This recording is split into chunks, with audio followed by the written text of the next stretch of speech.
everybody has heard of Nvidia, right? What do you know about Nvidia, Evan, as somebody who doesn't follow tech at all? Only that I should have bought its stock about 2 years ago. When did All right. Welcome back to another installment of Talk Doctor to Me with Evan Liggett and Prabhat Garg. Today we are going to take a break. We have been discussing the book by Peter Attia, the Outlive book, but today we're going to take a break and discuss AlphaFold. You may have heard about it. This new tech that came out of Google Mind. It's one of those AI things that are actually very important for the healthcare industry. So let's see. I'm going to give it over to my friend Evan over here. What do you understand so far? And we can pretend that we try to do a Q&A format. He can ask me questions and I'll try to answer this time. All right, so yeah, little AI version of today's show. I like the sidetrack here. So yeah, you kind of introduced me to AlphaFold, and it seems like this is going to be the technology. It's going to be a technology to help drive various medically related purposes forward, including medication discovery. So my understanding is that it can help to predict protein folding. But why don't you? I mean, you're the expert here, so I mean, tell to the audience what it is, just like you told me what it was. All right. Let's dive into it. So, AlphaFold. To kind of discuss this, maybe we should go back to the fundamentals. Like all this is about trying to figure out different molecules and the interactions. So we know that the human body is made up of cells, and you got muscle. Try to visualize it. You got muscles, you got heart, brain. All of them have a single living thing that would be a cell. And a cell is basically like a machinery, where it has a headquarter, where kind of the corporate office of the cell, where big decisions are made, which is the nucleus, and that's one part, and the rest of the cell that is not the nucleus is called the cytoplasm, which has structural proteins, mitochondria. If you've heard of that, that is another kind of a unit that kind of hangs out outside of the nucleus in the cytoplasm.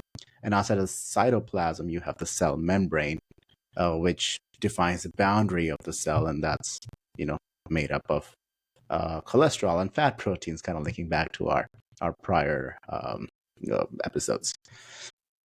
So what's in the nucleus? So nucleus, the most important thing in the nucleus is the DNA, which is surprisingly the same kind of a very long molecule. All it is, there are different pairs, but essentially it's a single long strand. It's not a super complicated structure that has just kind of 4 different big molecules repeating in certain order. That's all it is. If computer code is 0 and 1, and I mean that's simplifying, obviously. All of digital computer works in 0 and 1, but obviously we're able to create AI, and like in today's age where it's just been magical, the biological structure kind of works not just 0 and 1, but things 0, 1, 2, 3. So there we have 4 possible things we can use to store data, and they're just base pairs. How the molecule ends up being is you have this a long DNA, and then you have a double helix, because it's kind of railroad track. You have one side, you have your specific sequence, and there's a complementary sequence, and then they have a special kind of twist to them. I think it's a special structure that evolution has kind of conserved. There isn't a lot of mutations on it. It is what it is. So it stores all this information and kind of guides all the things that happen in cells, reproduction, generation of proteins, fighting things that are trying to kill the cell, responding to signalings from outside. Anytime the DNA has to be accessed, proteins are involved. Everything in a cell happens with proteins.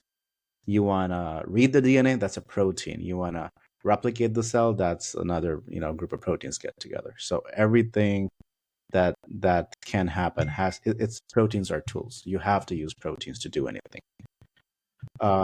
And where do proteins come from? Again, every information for all things in cell comes from DNA. So parts of DNA are dedicated to store information about different aspects of different types of proteins. So let's go back to you have the DNA, and then you kind of create a local copy. You want to mess with the DNA. DNA needs to be pure, because if you change the DNA, you're changing who you are. You're possibly adding a lot of mutations. So you never want to mess with the DNA. Every time you want to create something, you kind of create a local copy, and that local copy of the DNA is the RNA. The RNA structure is very similar, very, very similar to the DNA structure, except instead of copying the whole DNA, when a cell needs to make a protein, it kind of just goes to that sequence. There's a special protein molecule that knows what it's looking for. It'll start scanning the DNA. It will stop where it reads that sequence that it's looking for. That will create the RNA that is needed. And then other proteins will come and kind of help it make that copy of the messenger RNA.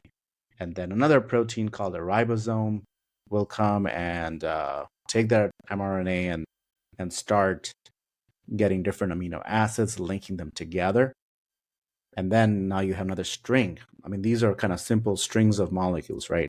So you had DNA, RNA, now you have a string of amino acids, and that can be very long.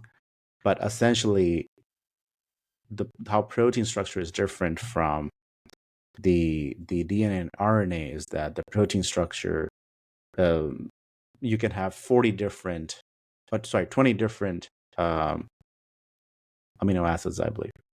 But essentially, once you have this long chain and the molecule kind of exits off the ribosome, the machine that's making the final sequence together, the protein will fold. The magic of protein is not necessarily in the sequence, but in the structure itself. How it folds and what little pockets it creates, whereas little hooks, scissors, that kind of, if you want to visualize this, that can help. So so that's hence kind of bringing it home. AlphaFold, it's kind of tackling this process of kind of figuring out how a protein will fold, which has been a very, very difficult problem so far. And so does that make sense so far? It does, yeah. So you're kind of going back to the central dogma, right? Yep. DNA, RNA to protein. As you've talked about this, the DNA having just I guess I like to think about it as a book. You have a library and you have all these books in your library, and the DNA, obviously our for English we have 26 letters, but for DNA there's just 4 letters, right? And then a certain string of those letters in a certain book. So let's say I want to produce insulin. The body says I want insulin. Insulin's a protein. I think it has 2 subunits, an alpha subunit and a beta subunit. And it says, so there's a chemical signal to say, let's produce more insulin. Like you said, there will be a signal to the DNA causing transcription of the segment. Let's go to book 52 in this library. That's going to be like, let's say the book is the chromosome. You have, so it goes, let's say chromosome 14. We're going to 14. That's the book. And then you're going to this sequence of letters in that book, and you're going to copy out this sequence to get insulin, right? And then that transcription of that sentence or whatever you want to call it will go to create a protein that'll make RNA, and then to your protein, like you said. So how do you? So tell me how what we learned in biology, like the lock and key mechanism, as kind of a way to think about proteins with regards to more of a two-dimensional way of thinking about how they interact with receptor ligand. Can you explain how that, using that model, we can think about how AlphaFold could help us discover potentially, like how it can help us understand what our lock or key needs to look like in order to drive Yeah. some reaction? Yeah, absolutely. So I think that's a very, very important aspect of biology. Um, a lot of things in biology work with kind of the lock and key concept, where you have a molecule and that may have many different sites. And let's talk about a protein. Proteins can be very big and bulky. They can be small, and they have a function, and that function can be altered by changing the structure. So and it becomes really complicated. You have a lock, and only one key will work for that lock, and there are enough variation where most people a key will not accidentally work for a lock it was not intended for. In biology, you will have even more combinations, and where if you want to alter a protein's function, you have to change the structure, and you can do that by creating a molecule that will fit at a particular site on that molecule. And the molecule may have 100 different possible sites where it can be manipulated. And you're trying to figure out how these abstract, smaller 3D molecules can kind of fit into different crevices of this larger protein, and how that is going to alter the function of the protein. And it becomes very difficult because these are still very small even a protein is a small molecule. We barely understand its 3D structure. And if we barely understand that, how are we supposed to figure out which molecules will attach to it and how that will change its behavior? And that's just one molecule in a lab setting. And if you try to turn this into a drug, even this small molecule, and you put it into somebody's body, how do you know this small molecule is not going to interact with other trillions of different proteins? And maybe it binds in this lab setting to the protein of interest that you're trying to alter. Maybe it binds to it fairly well, but you realize when you actually give it to somebody, it binds to a very different crucial protein in a very negative manner and super tightly, so much so that all the protein, all the smaller drug protein you're giving to the patient, all of it's getting sucked away for this even higher affinity, even stronger reactions, where you're getting all the side effects, all the harm and unpredictability, and you're getting zero of the benefit that that your aim was in the lab setting. So bottom line is, proteins are super interesting for biology, for medicine, because if it doesn't matter if you're dealing with diabetes, cancer, immune system issues, there's always a protein that is involved somewhere. There are thousands of proteins that are involved, but you can try to target some of the key proteins that are in these processes. And even to do that, you have to first get over the fact that you can barely understand the 3D structures. And then you have to figure out how to come up with theoretical molecules that will bind and give you a positive interaction that you're looking for with this protein. And then you have to make sure it's safe. And then you have to make sure it's safe in large populations of people.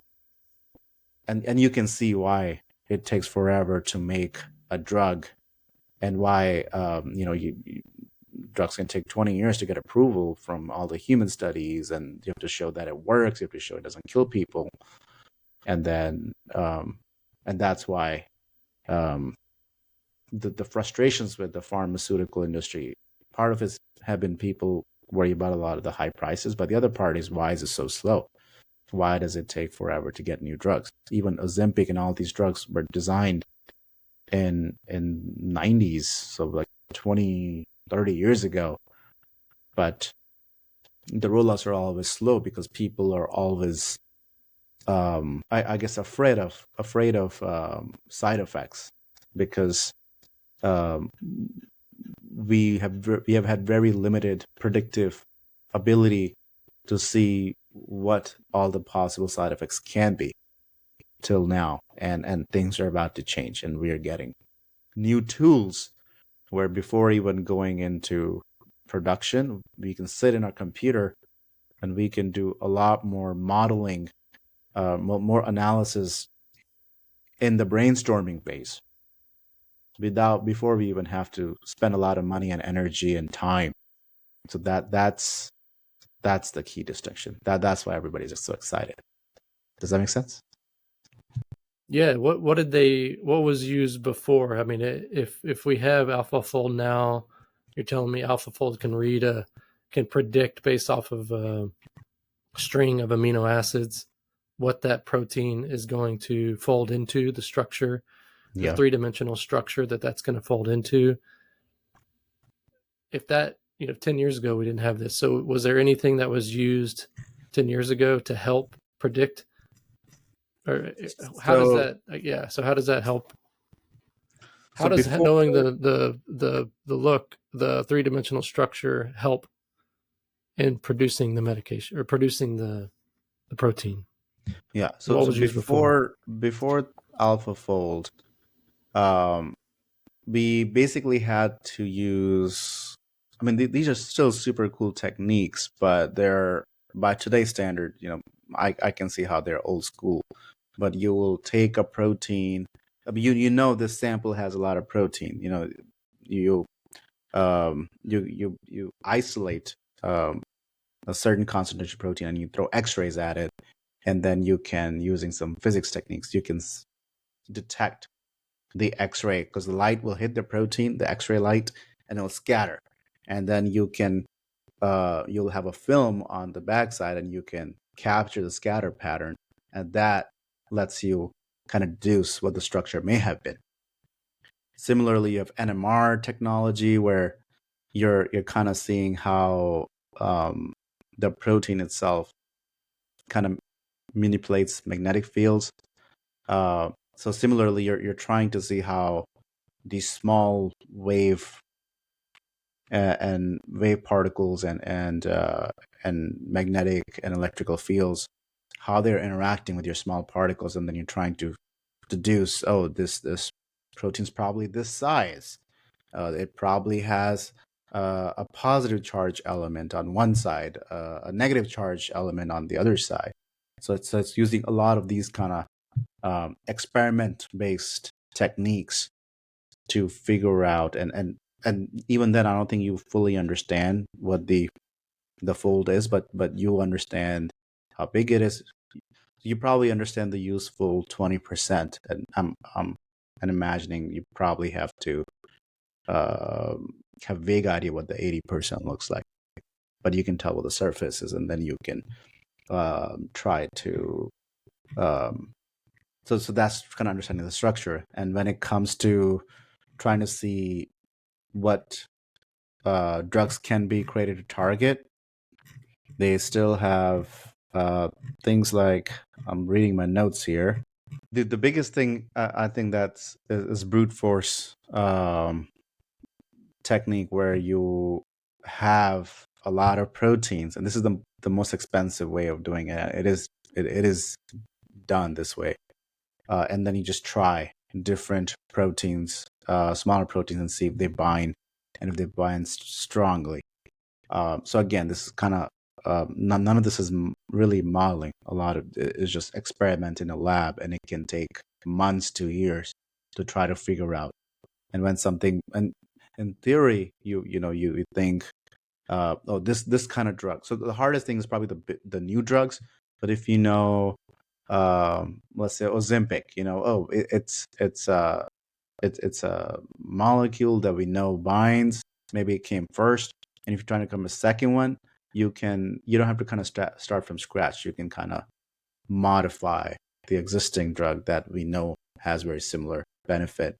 So that process can be sped up, and now you just have to show that it doesn't kill people, it doesn't have side effects, but you already know that because it's so similar to the already approved drug that works, it's going to be in the ballpark. But it's that first time you're trying to solve a problem that takes a lot of experimenting. And so where do you see this being applied? Let's say, how are they going to use it for drug discovery or for whatever? I mean, where do you see this? Do you know the research application well enough to be able to say at what point in the process can we use this model as a starting point? Because if you could say, oh, this structure is going to work, it's going to bind to this receptor. We're going to create a ligand, say the protein that's binding to this receptor, and you predict that that's going to cause a certain effect. Yeah. At what point in that process, in that research hypothesis, are you using this model? So biggest users are going to be the pharma companies. So we are in the third version of AlphaFold. That's what just came out. I think the first one was kind of worked. It was kind of shocking that it could even attempt to be in the ballpark of predicting how a sequence of amino acids that make up a protein will fold.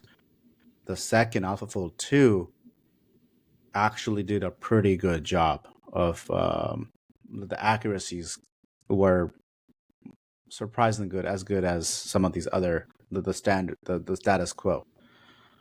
But in the third version, not only can we predict the protein fold of an amino acid, but we can actually now quantify. We can put percentages to and visualize interactions between two proteins. That is like the $1 billion unlock that just happened. For the first time, you can know a protein that you're working with, what it looks like, and then you can also try to see if there's already a drug you're trying to play around with. You think that this kind of molecule will be of interest. The model will tell you how they would probably bind. And remember, it's not your cell is not isolated thing, right? They're not just two molecules. So you can actually add other molecules to make the interaction more complex. And the only limitation here is how much computer power you have. But you can create a 3D structure with multiple different molecules and try to understand, how they would interact with each other and give you percentages. I'm trying to pull up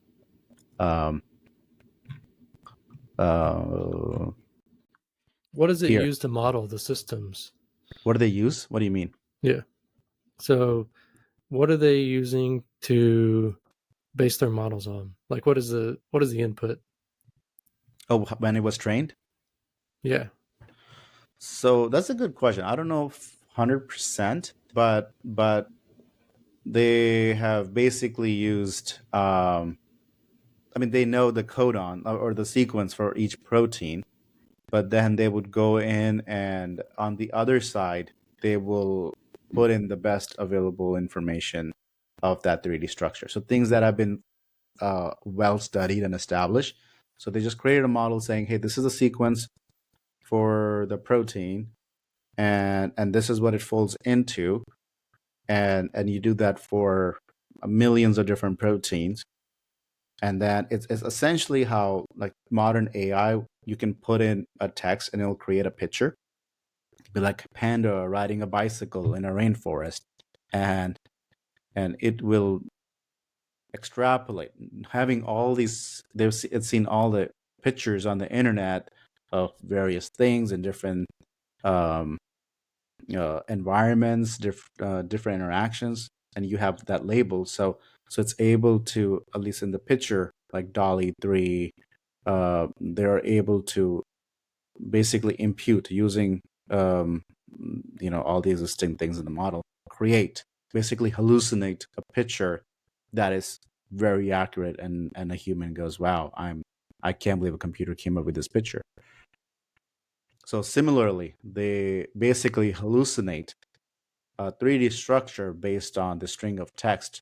So at its core, it's very, very, very similar to generative AI wave that has been going on. This is a very niche, specialized application for it. But if you understand generally how ChatGPT or some of these technologies work, you understand how this works.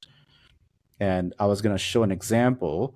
So and Google has made this available for anybody to kind of play around with. I don't know exactly. I'm sure if the pharma company wants to use it to see what drug they're going to spend billions of dollars into. They have a partnership with Google. But here you can put, this is the protein structure. This is a DNA structure. So again, protein, each amino acid will be given is given an alphabetical letter, just for semantics of for publications and to communicate with other researchers. So you can see how protein can be very long. DNA structures can be also very long, and you can see you can put here's a DNA molecules. They put some ions, some calcium ion, a potassium, or a sodium ion there, and I guess the thing is, let's see what it's going to look like, and then you go on there, confirm.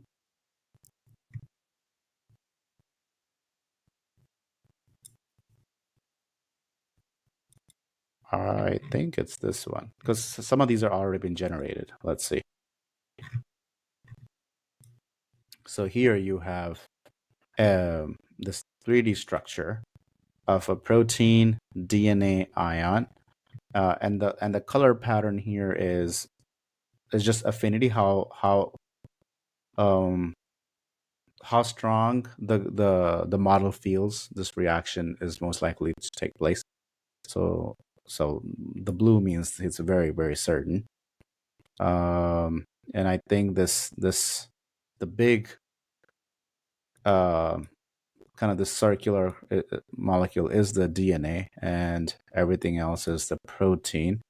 And there are some ions in there.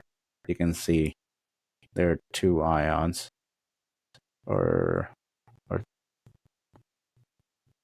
I think there may be more. But anyway, so this tells you can visualize what this structure probably looks like. So that's the big unlock. And so I thought I read something like AlphaFold 2 was basing it off of 10 million or 100 million proteins. Okay. Whereas AlphaFold 3 was based off of like 100 billion or something. Okay. But basically the entire known library of proteins. Yeah. Okay. And I'm guessing that they're using, so you would know the amino acid makeup of all these proteins, but they're basing to model the system, they're basing the protein folding pattern of those proteins based off of X-ray crystallography, or how did they model it? Like in the past, I've seen images like this before, So what was that image based off of? Was it the X-ray crystallography, or what was it? So yeah, so I think so.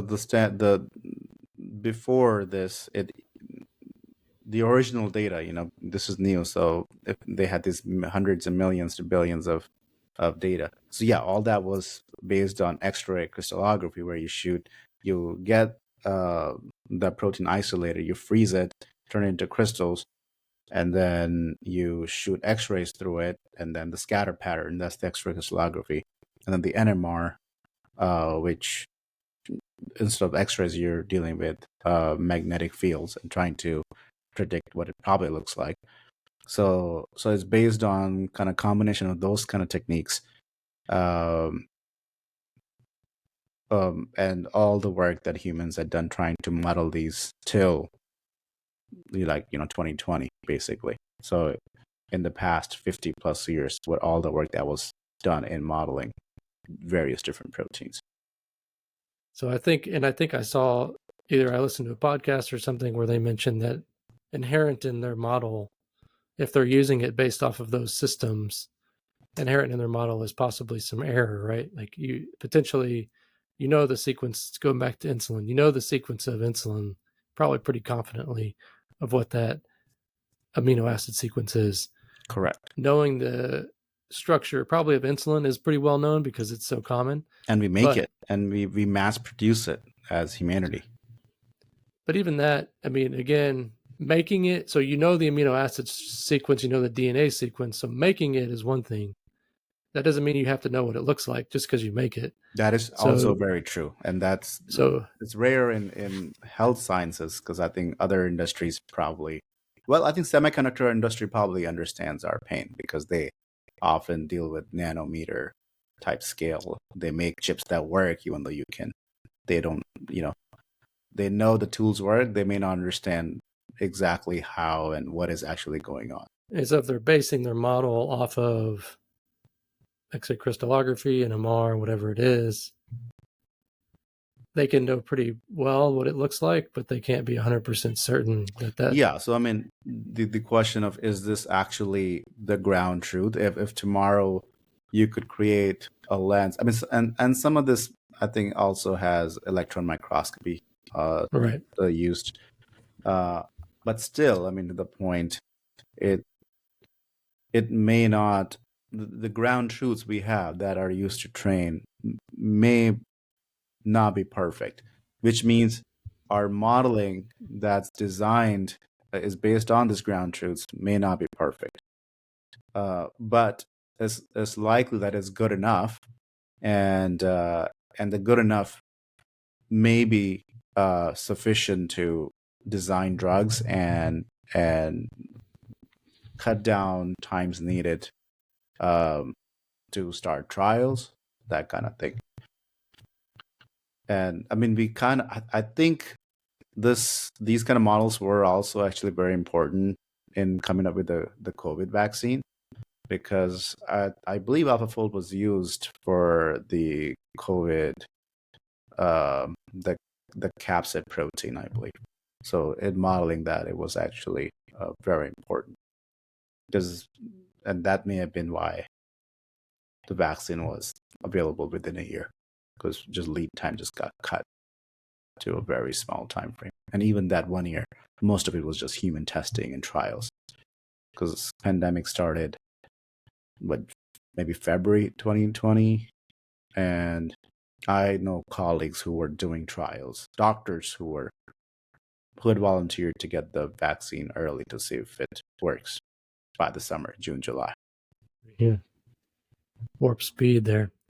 So I've always thought, I don't know how this ties into AlphaFold per se, but I've always thought that if you could run a movie inside a cell, we would solve a lot of problems if we could look inside a cell actively, right? While biology is happening, biochemistry and and you could see down to the, I don't know, the molecular level, at least. You could see the interactions going on. You could see insulin going to the insulin receptor and the opening a channel and glucose coming in and things like this, right? That would be amazing. Of course, the problem with that is besides the fact that, looking at those structures through a lens while life is happening doesn't exist that I know of. You have to kind of freeze these things like X-rays or electron microscopy. Even I think, well, I don't know if electron microscopes take pictures of a living cell, but they definitely don't produce a living. They don't produce an animated image. It's a static image, right? Yeah, I mean, it requires freezing. I think you have to like gold plate it. I mean, you cannot take pictures of a living organism, but Yeah, I would there's a assume lot of that. pre-processing that has to happen. Yeah, yeah, I guess it would. If it was living, I mean, you would get so much static that there would be no way to interpret that, even if it could live through whatever this gold plating process is you're talking Yeah, about. yeah, exactly. So, Yeah, but you manipulated the environment, right? You right. disturb the life to make that observation. So yeah, I mean, so there are technical challenges of like, do you have a camera strong enough that can go in there, and then you have the I guess semantics of how do you disturb life? How do you take a picture of living organism and a living cell? Kind of like the Well, I quantum mean, you mechanics can, kind of thing, where right, because observation itself.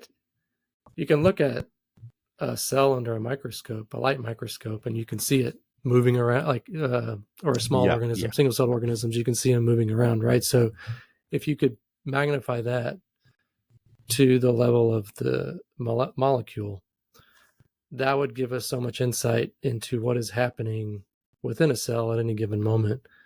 And I feel like you could solve all problems with that information. but The problem is, you have to create something that can peek through the cell membrane, um, and even then kind of zoom in and different nooks and crannies of how this protein is is working on this RNA, and kind of do a 360 around that, like drone style. But yeah, I mean, that would be like a Magic School Bus episode of exactly, welcome to the the cell. nanobot, like, yeah. So, that's not going to happen in our lifetime, I don't think.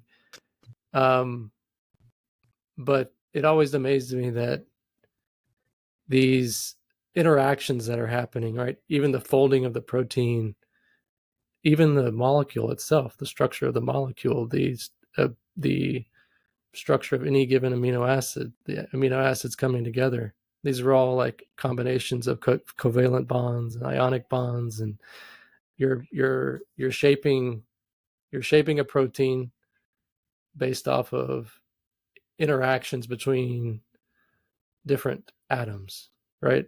Yep. And we don't atomic electron, like, knowing where electrons are in space is a theory, as far as I know. It's not an exact science, and so It's probabilistic science. I think that's how I like to think about it. If you have your glasses, probability glasses, where you don't have to be certain about where things are, but if you're comfortable being, hey, I'm 80% sure there's an electron right there. If you can live with that, you don't have a problem. You can make models and you can live your life. right. And if you can take 100 million molecules or whatever it is, Yep. and you know for sure the structure, the amino acid sequence, I should say. I mean, so let's say you take two amino acids and you put them together, and then you take an X-ray crystallography pattern of that. If you did that 100 times, you could feel pretty confident about what that's going to look like. You could model that, and you could continue to add on amino acids and do that over and over and again. And that's basically what life has given us, is a library of amino acid sequences and proteins. So I feel like this is a highway to, like, it gives us a great tool to do drug discovery, knowing, if you can know what you're trying to interact with, you can create another. I don't know if that's how the research, I don't know if that's what they do in research. They say, okay, I want to cause this reaction, or I want to, there's a cancer cell, and I want this monoclonal antibody to bind to that and cause this process. I don't know if that's, and they know what the cancer cell has on its outside, the proteins, what those structures look like. So can we develop a amino acid sequence and protein structure that's going to bind to that? I don't know if that's how it works in research, but it certainly would seem like it would be very helpful to develop that antibody. Yeah. So I mean, this is a Knowing that.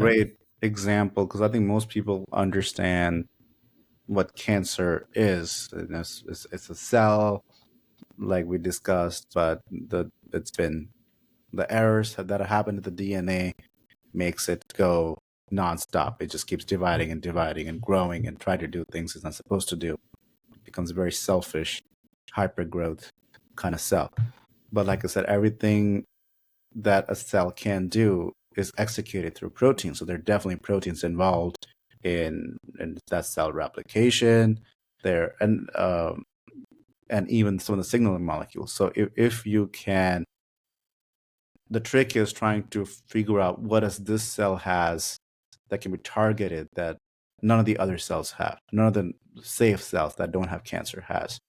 It's easy to kill reproduction in the cells of, that's what chemo is. You just kind of, most of the traditional chemo is just toxic cells that try to kill everything, and things that are in the hyper growth phase get affected more than the normal growth things. But so we attempt to kill the cell, but there are other normal things in life, in the human body, that are also constantly growing, like your nails or your hair or your skin, or your intestine, because that's also a type of skin that's continued to refresh itself.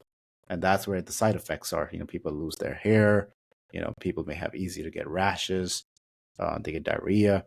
But if we can identify a protein that the cell has, which if we can do that, then we can understand, and we can do that by looking at DNA, right? If we can get it as part of the cancer cell, we can look at all the different DNA variations. What makes the DNA in this cell different than DNA of a normal cell? And then we can, and once we have the protein, you can take that DNA and try to see what the proteins will look like, but you can also just kind of filter for that protein. But once you have the bad protein that needs to be targeted, you can look at all the different nooks and crannies and see what kind of thing will fit in here, and how will that affect the protein? How will that change its behavior? You can make that prediction. And if that thing is if you're planning on having this drug be another protein, then you can actually reverse engineer, because it's much easier to go from if this medicine protein looks a certain way, well, what would be the unfolded, if I had to straighten it out, what would it look like? And then, well, what will the RNA look like? What would the DNA look like? And once we know what the DNA looks like, it's easy to make. I mean, you just we know how to manipulate the DNA. I mean, then it's just a manufacturing problem. And then you can mass produce this protein and figure out how you're going to get to that cell, maybe injection or infusion or pill. And so I think I see, if this technology is so good and works reliably, obviously everybody, the R&D of humanity in terms of coming up with pharmacological drugs that will help us is going to benefit tremendously. Does that make sense? Well, does make sense. All right. And I think similarly, I mean, everybody has heard of Nvidia, right? What do you know about Nvidia, Evan, as somebody who doesn't follow tech at all? Only that I should have bought its stock about 2 years ago. When did it? I don't know when it. Do you know what it does? Blew up. I mean, on a broad or big picture view. I mean, it creates big picture chips. View. Okay. It creates video. Basically, I think video chips. It's yeah. I mean, you're correct. So I'll go into a tangent, and my goal is to tell you how similar this is to what Nvidia does. Nvidia makes GPUs, a type of chip. It's a very old company, and the CEO is actually the person who created the company. So it's a super cool story. He's a dishwasher, wasn't he, or something like this? I don't know about that part, but I know he's like pretty middle blue-collar America, job. like Kansas or somebody, and he's like, oh yeah, I'm going to design. Everybody was doing chips back in the day, like I don't know, Oh, 40. he's an American. Yeah. I thought, is he Asian? He is Asian. Oh, He okay. was born Maybe I here. just okay. I think it was Kansas. I think he was born. Okay. Maybe he came here from Asia. Um, anyways, so in that time, to be competitive, every 6 months to, or maybe every year, there would be a new GPU chip. This is the industry they were trying to compete in. So people will, there were companies that would do the manufacturing, and there were companies that will do the designs. Okay, so there are certain companies that design the chip. This is what the chip is supposed to look like, and then there are companies that have very specialized, expensive equipment that they continue to iterate on, make them very fancy, to actually do the hard microchemistry at nanometer level to make the chip. This is called the fabrication, the fab. So the standard at that time was you either first you make your prototype, you design. Let's talk about the design angle, because Nvidia is actually a design. They don't really make anything; they design things. So, so standard in this era was you first make you first design what you're trying to do, and then you request few samples from the fab companies, the industry, the machine, the factory, and then you do testing. And if it's good, then you bulk order it, and then you sell it to your customer, which makes sense, right? You can picture that process, like the business process of design, ask for some samples before overcommitting, and then order like millions of copy that work, and then you can sell. That was a standard, and people were doing it. I think the cycle was every year. There were more iterations. So in 6 months, they will get their protocol back, their prototype back, and then they'll test.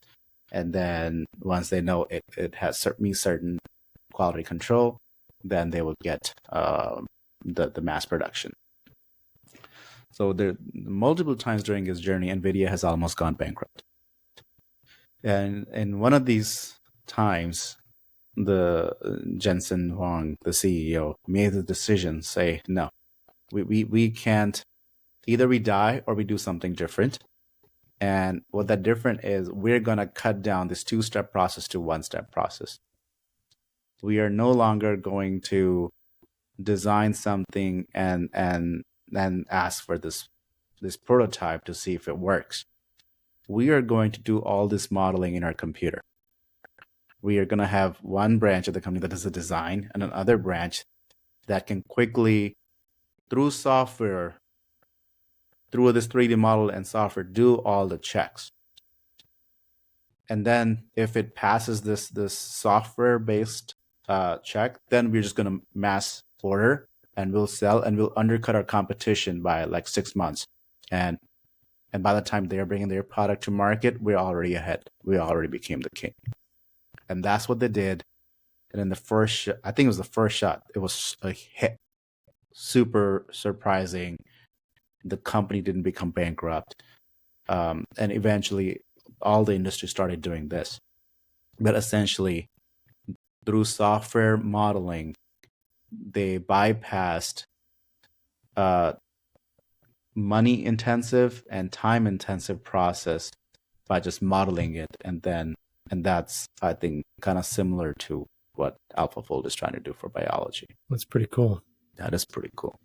I mean, there's so many applications for AI in medicine that I see, and it's like, but I've never taken the first step. Well, only in one case have I taken the first step in trying to implement anything. So it's pretty bold strategy to take your company that way.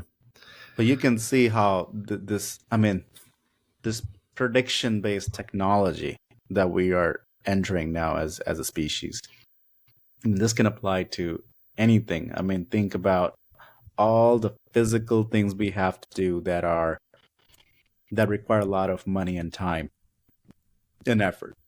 Like building a plane, building a Boeing, designing a plane. To me, that sounds like a very, very tough problem to do, because there's so many parts. There are all these third-party suppliers.